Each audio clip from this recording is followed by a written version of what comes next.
We're having a baby.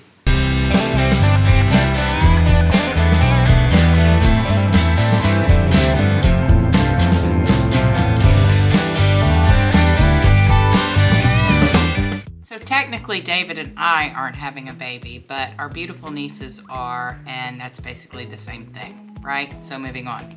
I'm fortunate enough to be able to help them design and decorate the baby's room. So I'll be posting over the coming weeks a few videos of the whole process. I'm going to be redoing a dresser for them. We're going to be adding some board and batten. There will be wallpapering and decorating. So I'm excited about that. But the first thing I thought to do was to start crafting. Years ago when my children were young, I was an avid crafter. Everything from paper crafts to painting to card making, and you name it, I did it. Journaling. But I haven't in years. And so I thought this was the perfect opportunity. So the craft that I'm going to show you today is a hot air balloon that I made using an IKEA paper pendant. I first saw this idea from Catherine over at Dainty Dress Diaries, and I'll link that below along with everything that I use for this in case you decide you want to try your hand at it.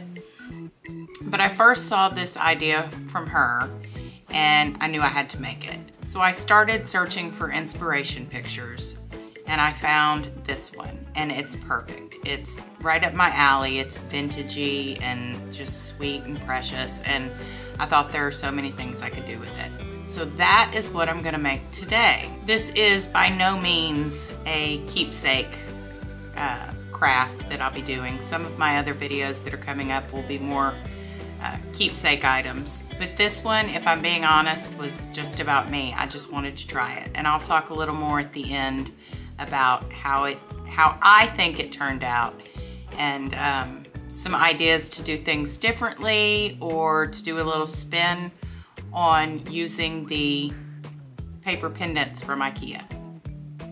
So let's get into it. My first step was to coat the pendant in a pretty thick coat of Mod Podge because it's very fragile, and so I wanted to be sure that anything that I did to it would hold up for at least a little while. And this process didn't take long, but I did have to let it dry overnight. Once that was done, because I used moss as my base, I coated it in a layer of green spray paint and then started covering it with the moss. I used spray glue to attach it all the way around, and I'll get into that in more detail at the end, what I would have done different at this point.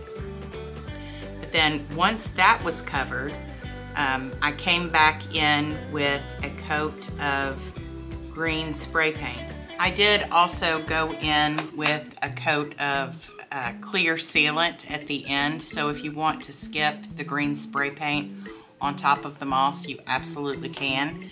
I had just already started it, so I finished it so that there would be a uniform color on the moss. And again, this is another step where I had to let it dry. I let it dry overnight. You don't necessarily have to.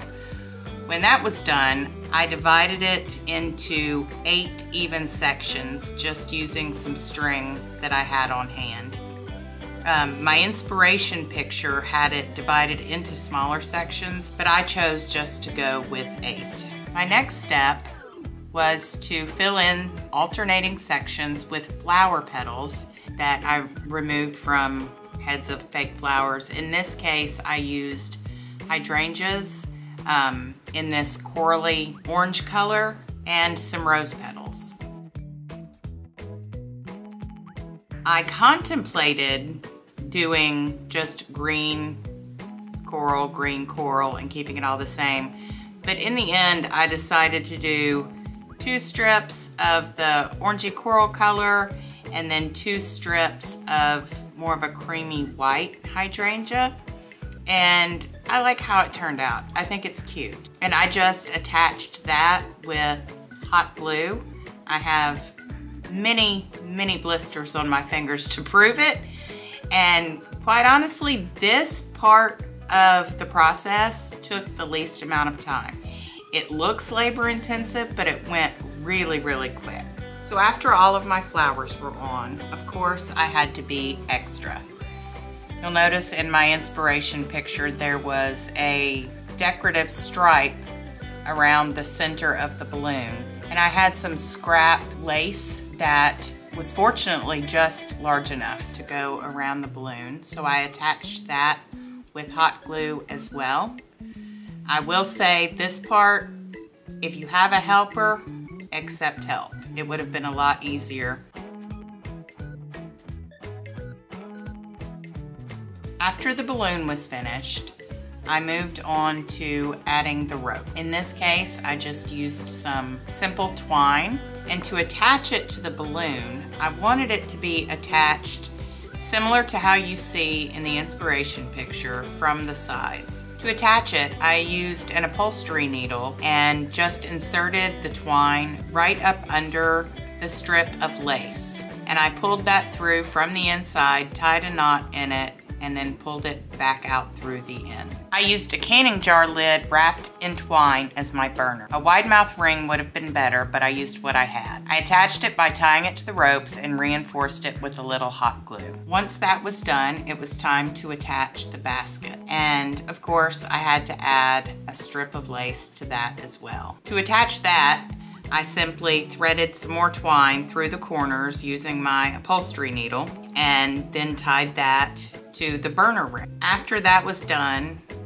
I did a few little tweaks. I covered some of the moss with some leftover leaves that I had from the fake flowers. And finally, I made some yarn tassels that I attached to the four corners of the basket to mimic sandbags. And this is how it turned out.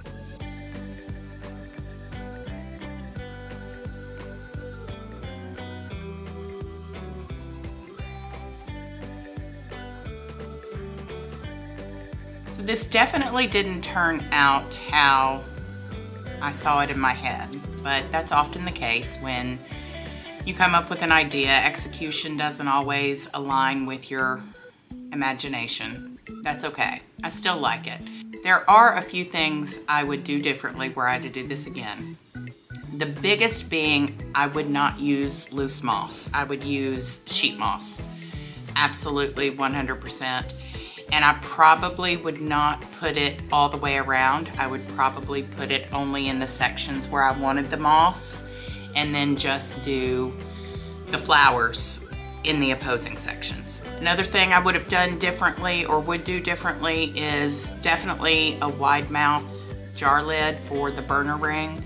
I think the one I used is a little too small. I'm not gonna go back and change it. Like I said at the beginning, this is not a keepsake. It's just a little decoration for her room for probably the first year at most. And it's gonna get dusty and it's gonna get worn out. So, but it was fun to make. It got my creative juices flowing and allowed me to do something that I didn't realize how much I'd missed doing.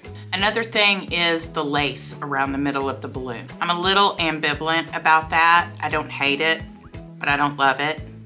So, but what are you gonna do? I'm also not gonna take it off. I think one thing I am gonna do when we hang it in the room is I've got a ton of battery operated fairy lights. So I think I'm gonna string some up around just the inside of the bottom and down the ropes to the basket. And then I can just tuck the little on and off switch in the basket and, you know, during nighttime feedings, wouldn't that be pretty with all the lights out in the room and just the little fairy lights above head? I don't know, we'll see. I think I'm gonna try that. Another idea I had was an earth mobile.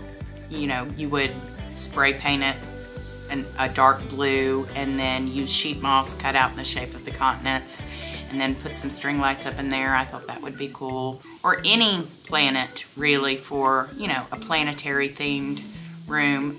Paper mache would probably work well also over the base of the structure. anyway, I hope I've given you some ideas. I hope that you will come back and see this once it's in the baby's room. We're going to be starting that next weekend. We're going to start with the board and batten and the wallpaper. Again, like I said, I'm also going to be doing some more keepsake and usable crafts for the baby, and those will be coming up, and those have turned out much more aligned with my idea than this one did, but I'm happy with it. So if you enjoy this kind of content, stick around. I hope you will like and subscribe, and let me know in the comments what you think. If you made one of these, if you've seen them before, if it's something that you would like to tackle, what ideas you would use. I'm interested to hear. So until next time, I hope you guys have a great week, and I'll see you soon. Bye.